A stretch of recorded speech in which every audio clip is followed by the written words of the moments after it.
He said, listen to my words. When a prophet of the Lord is among you, I reveal myself to him in visions. I speak to him in dreams.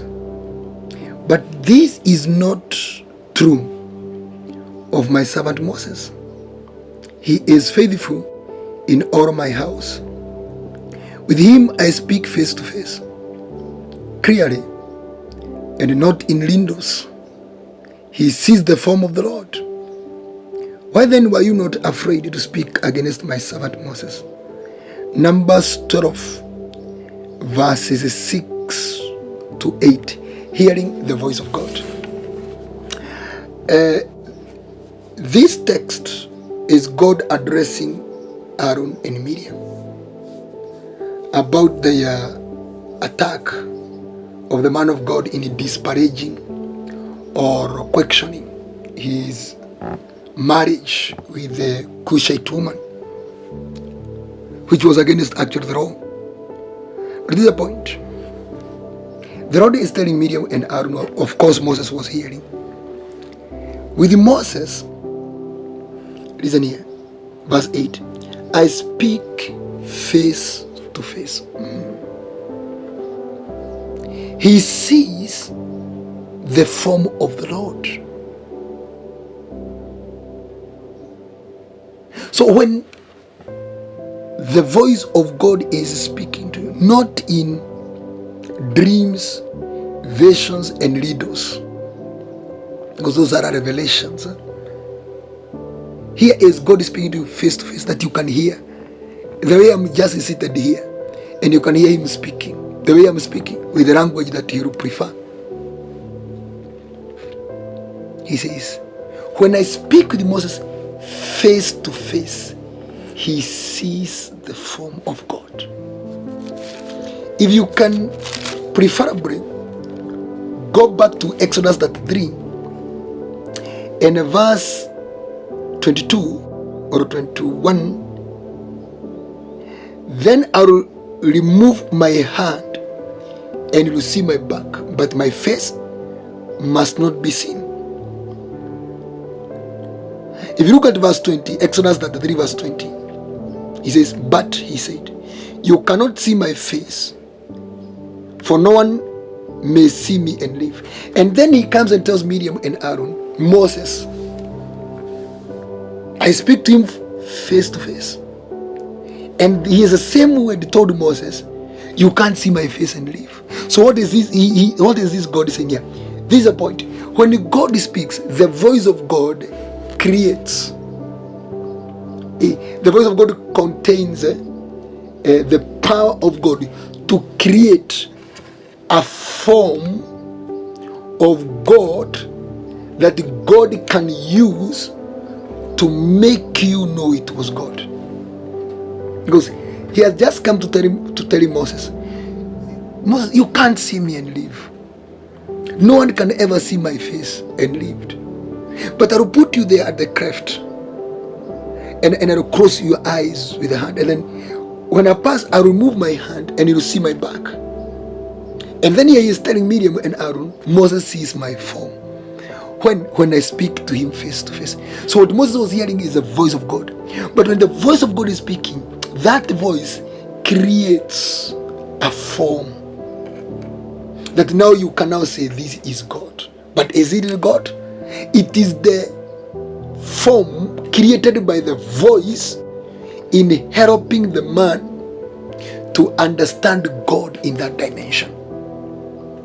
That is why when you read out through the history of the Bible, God has been given so many forms.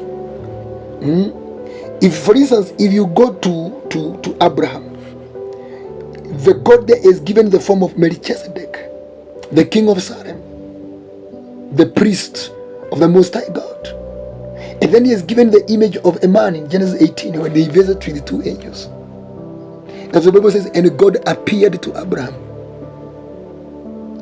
Then when you come to somebody like Jacob, God appears to him as a wrestling mania.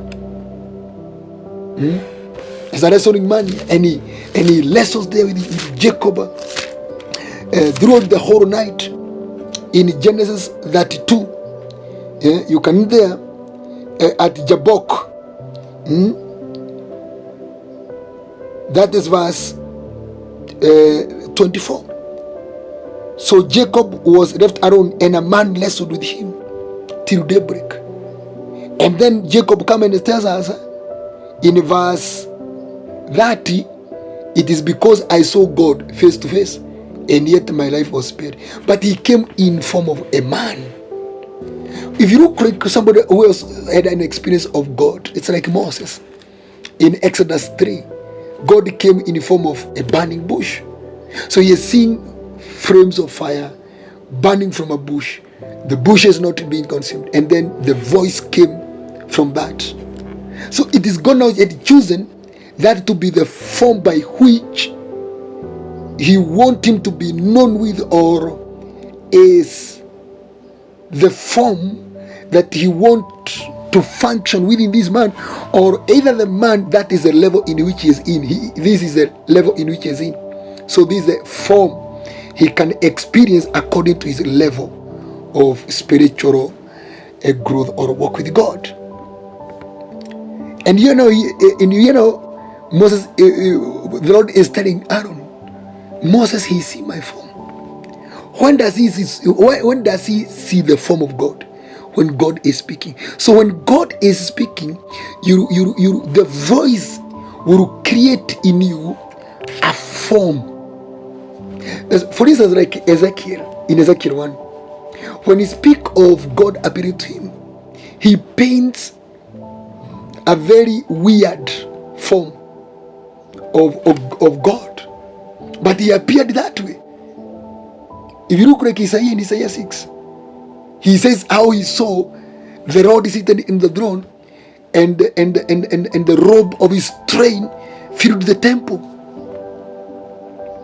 God will always create a form for you, through which, now, through that form he has created for you, you will be able now to experience the encounters of God in reality. You get me? For instance, somebody like Elijah, the form of God that came to him in answering his prayers was fire, and the chariot and horses of fire. And that was God at work in his life. So the voice of God, the Lord is telling them, Moses sees the form of God when I speak to him face to face. So I create a form that is accommodative for Moses, lest he be consumed by my presence. So why we need to hear God speak to us is because that voice of God will create for us a personality of God that we can live on. Because without an encounter, it's very hard to speak for God and about God. So how did Moses position himself for this experience? Number one is faithfulness in the house of God. And your body is the house of the living God. And he's saying in verse 7, but my servant Moses is faithful. So if you want to hear the voice of God, you must pass the test of faithfulness. And then you have infidelities nowadays. Spiritual infidelity, psychological infidelity, emotional infidelity, natural body infidelity, verbal infidelity, eye infidelity through lust. But he's saying he is faithful. I don't know this faithfulness was as per what, because even the faithfulness of God can even be measured through tithing and offering in Malachi 3 verse 10. So pass the test of faithfulness. Number 2 was humility. If you look at Numbers 12 verse 2, verse 3 says, now Moses was a very humble man, more humble than anyone else on the face of the earth. And in verse 7 he says, this is not true of my servant Moses. God